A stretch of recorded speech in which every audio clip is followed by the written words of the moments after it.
네, 새해 들어서 코스피가 가파른 상승세를 보이면서 연일 최고점을 계속 갈아치우고 있습니다. 증권가에서는 올해 코스피 지수를 5,000포인트 넘어서 6,000포인트까지 내다보는 시나리오까지 등장했는데요. 이런 가운데 은값도 이 사상 최고치를 갈아치우고 있습니다. 금 위에 나는 은이라는 말까지 나오고 있는데요. 한담의 경제친구 고란지교, 오늘은 2026년 코스피 지수와 또 은값 전망해보고 이 투자 시에 주의할 점은 없는지 함께 살펴보겠습니다. 고란지교 고란경제전문기자 오늘도 나오셨습니다. 어서 오십시오. 네, 안녕하세요. 네. 오늘도 코스피 지수를 제가 보니까 오전에 좀 주춤했다가 또 상승세로 돌아서면서 사상 최고치를 또 계속 쓰면서 마감했습니다. 이 코스피 5,000 지수 처음 얘기 나왔을 때 꿈 같은 얘기라는 얘기도 있었어요, 사실은요. 예. 근데 지금 보니까 예상했던 것보다 더 빨리 올 것 같다는 전망이 나오고 있습니다. 이번 달 안에도 가능하다. 예. 얘기가 나오고 있는 게 4,500이니까 500밖에 안 남았으니까요. 그러면 예. 한 11%만 오르면 되는 그렇죠, 거니까. 그렇죠. 예. 진짜 지금 지난 금요일 그리고 예. 월요일 오늘 2% 넘게씩 다 올랐잖아요. 그러니까요. 그러다 보니까 갈 것 같다. 이런 분위기로 가면은 분위기로 진짜 가면 예. 라는 얘기까지 나오고 있고요. 그렇습니다. 그러다 보니까 최근에 이제 키움증권 유한타 같은 경우에는 코스피 상단 5,200으로 높여 잡았고요. 예. NH투자증권 5,500선까지 가능하다라고 나왔고 일부 외국계 기관에서는 예. JP모건이나 7,000도 갈 수 있다. 7,000까지. 네, 이게 그러니까 우리의 굉장히 고질적인 코리아 디스카운트 있잖아요. 예. 이 문제가 이제 해소가 되면 반도체 슈퍼사이클에 더해서 다시 리레이팅이 되면 예. 충분히 가능하다. 이런 얘기까지 나오고 있어서 증시 투자자들의 약간 기대감을 지금 높이고 있는 상황이죠. 예. 근데 다 오르는 것 같지는 않습니다. 얘기를 보면은 나는 별로 오른 게 없는데라고 얘기하는 분들도 간간히 계시고요. 가만히 저도 이렇게 좀 보니까 물론 이제 반도체주 특히 이제 삼성전자와 그렇죠. SK 하이닉스가 될 텐데 조금은 이제 무섭다는 생각이 들 정도로 급등세를 지금 이어가고 있거든요. 예. 반도체 독주죠. 예. 최근에 그러니까 지난해 말 기준으로 NH투자증권이 자기 회사 고객들이 있을 거 아니에요. 예. 303만 명 고객 계좌 데이터를 분석을 해봤답니다. 예. 12월 30일 기준으로요. 예. 그랬더니 놀랍게도 지난해 코스피 지수가 76% 올랐거든요. 그렇죠. 지수가. 예. 그런데 고객 계좌를 딱 까봤더니 얼마에 전체 계좌의 43.1%가 손실 상태였습니다. 그럼 절반 가까이가 그런 이른바 불장에서도 손실 보고 있다는 거죠.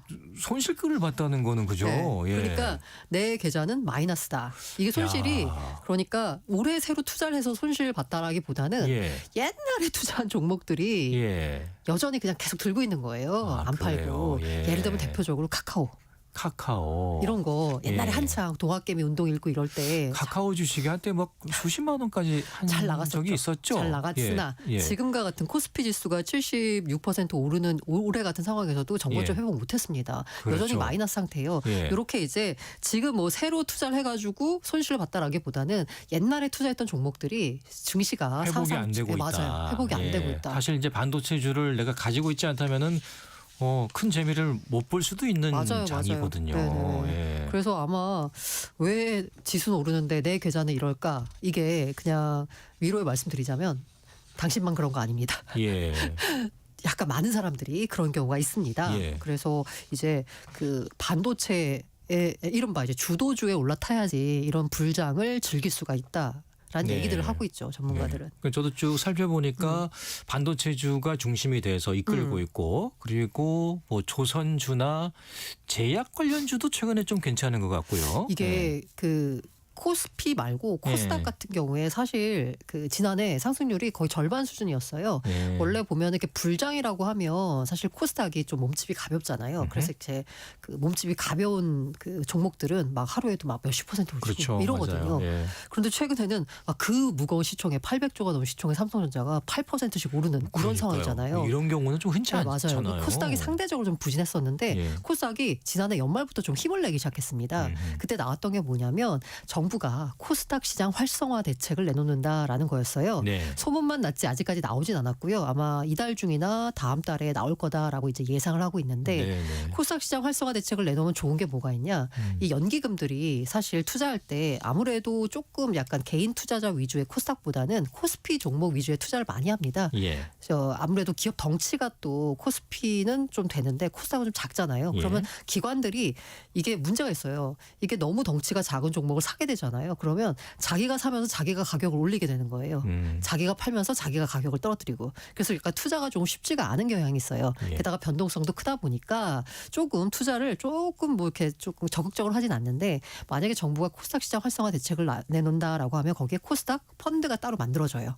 그러면 코스닥에 들어오는 기관 자금이 신규로 유입되겠죠. 그럼 아무래도 코스닥 집가가 오르는 상황이 발생하기 때문에 거기에 대한 기대감이 많이 있는데 코스닥의 시가총액 상위 종목을 보면 대부분 바이오입니다. 아, 그렇군요. 예. 게다가 이제 그래서 바이오 업종에 대한 기대감이 올해 조금 있고요. 예. 게다가 그 이제 전 세계적으로 좀 돈을 많이 풀잖아요. 예. 시장에 돈이 많이 풀려면 아무래도 유동성이 풍부하니까 이 바이오처럼 당장 돈을 버는 게 아니라 이제 뭔가 일단은 투자를 받아가지고 혹은 돈을 빌려가지고 그러니까 R&D에 투자를 많이 해가지고 나중에 돈을 많이 벌 것 같은 기업들 있잖아요. 예. 이런 업종들이 조금 수혜를 받거든요. 그래서 요거에 맞는 코스닥의 그 시가총액 상위를 차지하고 그다음에 저금 그 글로벌 유동성이 풍부한 상황에서 조금 혜택을 볼 수 있는 바이오 업종도 최근에 조금 강세를 보이고 있고요. 예. 그런 상황입니다. 예. 또 반면에 또 거기에 포함되지 못하는 또 종목들은 네. 사실 또 큰 재미를 맞아요. 못 보는 네. 그런 상황인 것 같습니다. 이렇게 좀 희비가 좀 엇갈리고 있는 상황은 분명한 것 같아요. 네.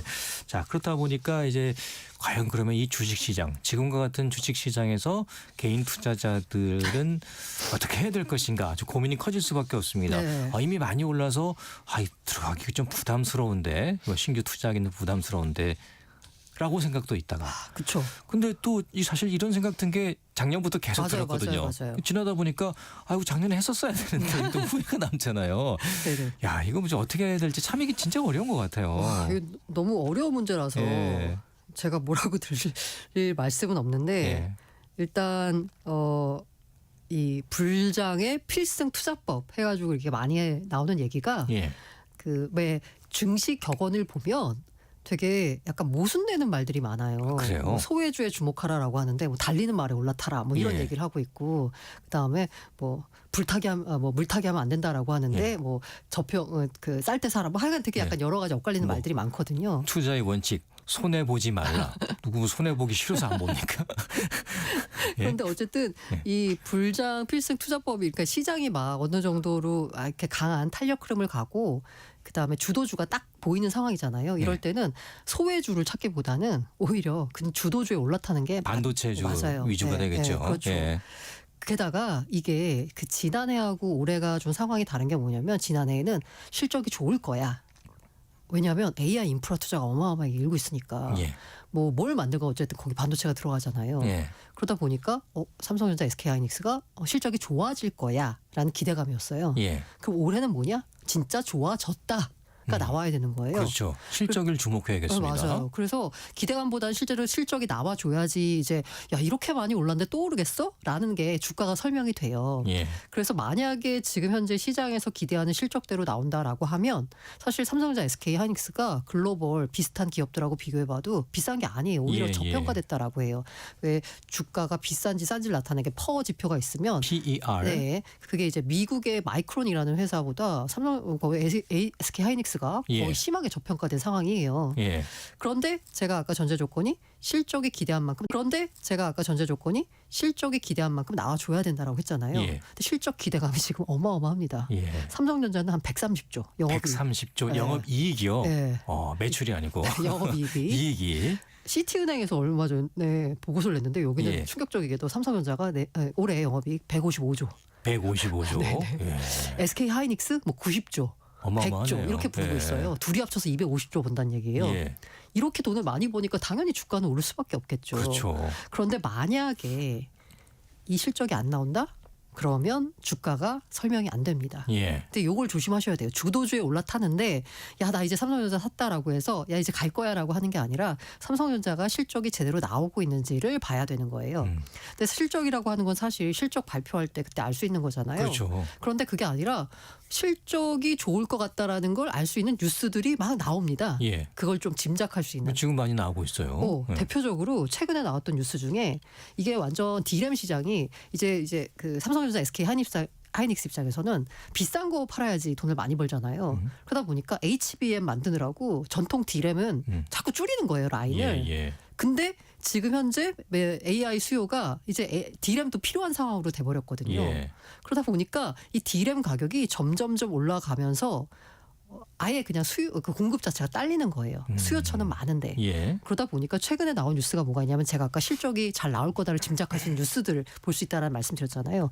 이 재미있는 뉴스가 나왔는데 그 최근에 이제 마이크로소프트 임원이 삼성전자랑 이제 구매 공급 계약을 하러 왔는데 예. 자기들이 원하는 대로 물량 안 준다고 회의실을 중간에 박차고 나온 사건이 있었다.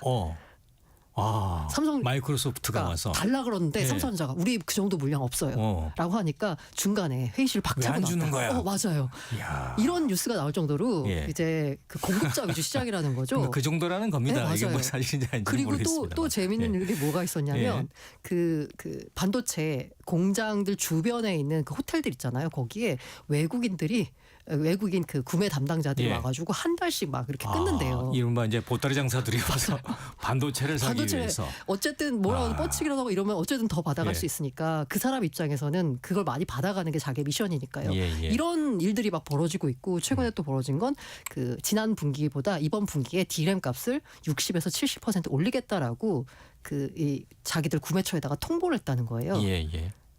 물건 값을 갑자기 70%를 올려버린다는 거예요. 엄청난 거죠, 그건요. 그런데도 사게 하겠다고. 그래도 사야 된다. 네. 그 정도로.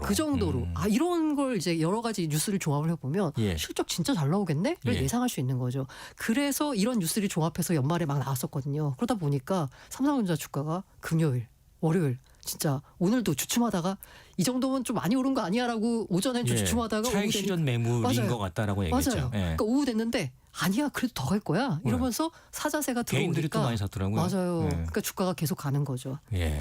그래서 이렇게 뭔가 주도주가 뚜렷할 때는 야 주도주 말고 싼 거 어디 없어?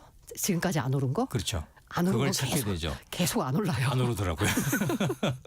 예. 그런 거 말고 예. 이 주도주가 조정을 받았거나 뭐 이럴 때 근데 장기적으로 보면 괜찮을 것 같아. 예.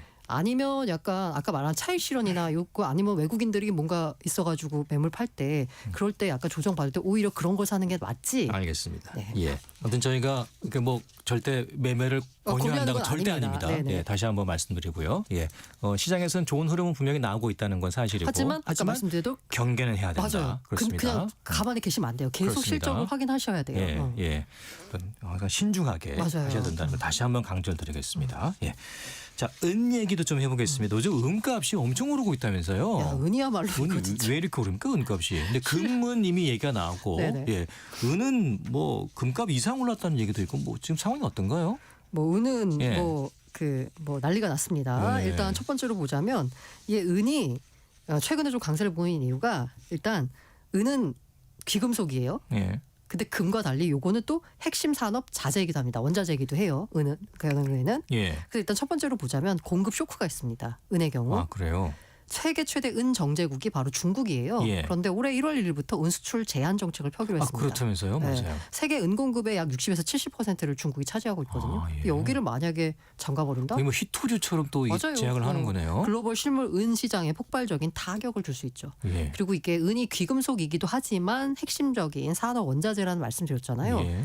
이 은이 태양광 패널, 전기차, AI 데이터 센터 이거 딱 들어봐도 요새 투자 엄청 많이 일어난대라고 실제로 이제 느껴보시죠? 쓰이는 네. 거군요. 여기- 저희는 이제 은 하면은 뭐 은귀걸이나 은수저 은수저. 정도 생각하는데 그건 아니고. 그 여기에 은이 필수적으로 들어간대요. 예. 그래서 지금 현재 보자면 산업 수요가 공급을 앞지르는 구조적 결핍 상태가 5년째 이어지고 있다라고 은이 합니다. 부족한 거네요. 그러니까. 네네. 예. 그러니까 이게 지금 보시면 전기차 태양광 패널 AI 데이터 센터 이게 과거 뭐 2000년대 초반 뭐 90년대 이럴 때는 없던 거잖아요. 아예. 예, 예. 근데 지금 막 수요가 폭발하고 있기 때문에 은이 실질적으로 산업의 원자재로 많이 쓰이는데 부족하다. 실물 은이라는 거고요. 그럼 장식용 얘기하는 게 아니에요? 아니에요. 그리고 상대적인 저평가.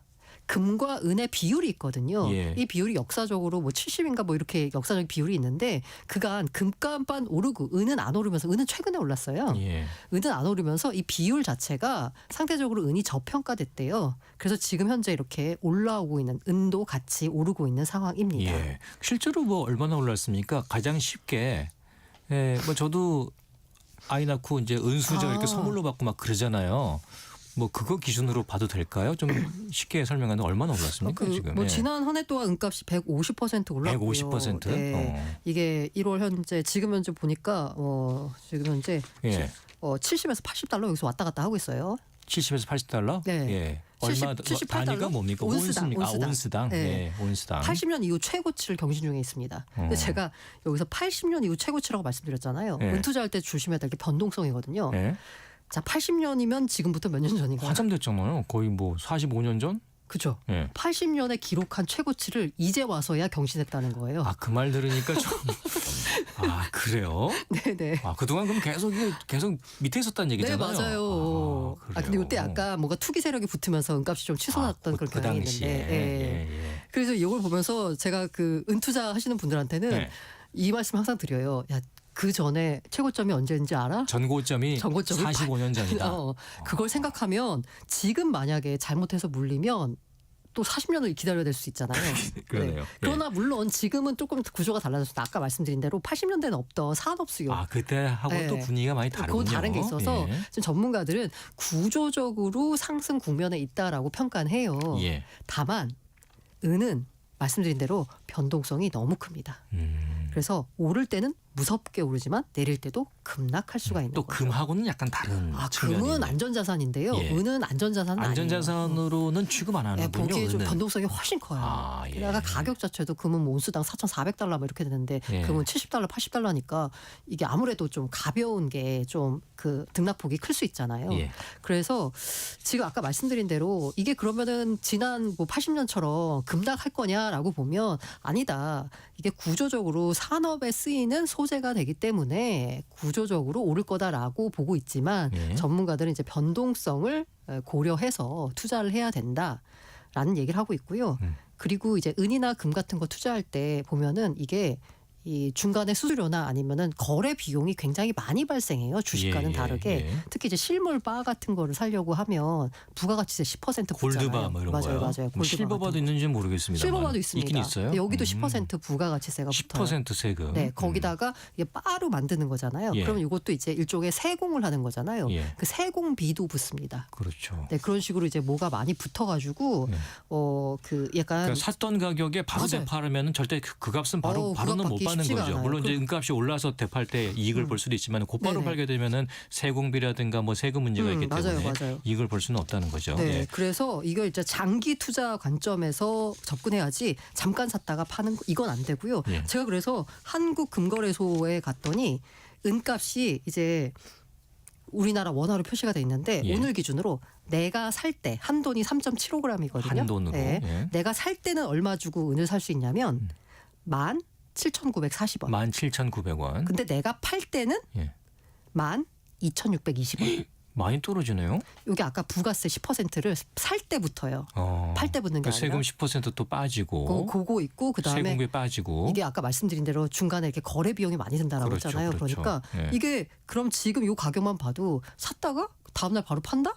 이러면 은값이 안 되겠네요. 올라도 이거는 회복이 안 되는 거기 때문에 그러네요. 장기간 투자하는 목적으로 들고 있어야 돼요. 그리고 요즘 뭐 그 펀드 같은 것도 있잖아요. 네, 맞아요. 금이나 은 이렇게 금융 투자 상품으로도 살 수 있는 걸로 알고 제일 있는데. 많은 게 이제 ETF 투자 많이 하시거든요. 그렇죠. 예. 근데 금은 ETF가 굉장히 여러 개가 있거든요. 예. 근데 국내에는 은 ETF는 코덱스 은선물 해지 상품밖에 없어요. 은 선물로 해지된 거. 해지는 한해지 얘기하는 네, 건가요? 환해지요. 한해지된 걸로. 요게 예. 가로 열고 H가 붙어 있으면 예. 해지된 거고요. 그렇죠. 없으면 그냥 그러니까 달러로. ETF 상품 보실 때 괄호 열고 H 있으면 이게 뭔가 하시는데 그게 해지라는 네, 맞아요. 뜻이죠. 네. 예, 환해지, 그러니까 환율 변동에 상관없이 유지된다는 그렇죠. 겁니다. 네. 예. 요게 이제 은값이 올랐으니까 지난해 150% 가까운 수익률을 냈어요. 그런데 이제 금 같은 경우에는 이 금 선물 상품이 되게 많거든요. 예. 종류도 굉장히 예. 다양하고. 미국 시장에도 맞아요, 있잖아요. 맞아요. 예. 그런데 은은 이제 국내 상장된 거는 이 은선물밖에 없다라는 점이 조금 아쉽고요.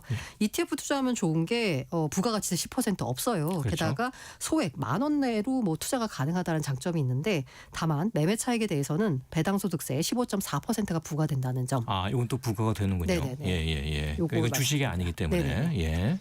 알겠습니다. 그래도 뭐 직접 가서 이렇게 뭐 골드바를 산다거나 실버바를 사기는 좀 어려우니까 네. 이렇게 투자의 목적이 있으시다면 이렇게 펀드 상품들이 있으니까 네. 그걸 좀 들여다보면 그리고 좋은 게 좋겠습니다. 예. 실버 뱅킹이라고요. 골드 뱅킹은 많이 아시죠? 실버 뱅킹 은 통장도 있습니다. 은 통장 있어요. 이것도 이제 그 통장으로 은을 1g 1g 적립하는 방식이에요. 아, 예. 그 골드뱅크라고 똑같습니다. 그렇군요. 네, 네. 아무튼 뭐 요즘 이 투자계에서 얘기하는 것은 장기 투자와 적립식 투자를 많이 강조를 맞아요, 하더라고요. 맞아요. 예, 막 내가 돈 벌어보겠다고 뭐 금을 뭐 있는 돈 다 집어넣고 사고 하는 거는 옛날 뭐 그런 얘기고 지금은 조금씩 투자하고 미래를 내다보는 맞아요. 그런 투자를 많이 강조하시더라고요. 예, 알겠습니다. 오늘은 여기까지 듣겠습니다. 경제를 알기 쉽게 고란지교 고란 경제 전문 기자였습니다. 고맙습니다. 네, 감사합니다.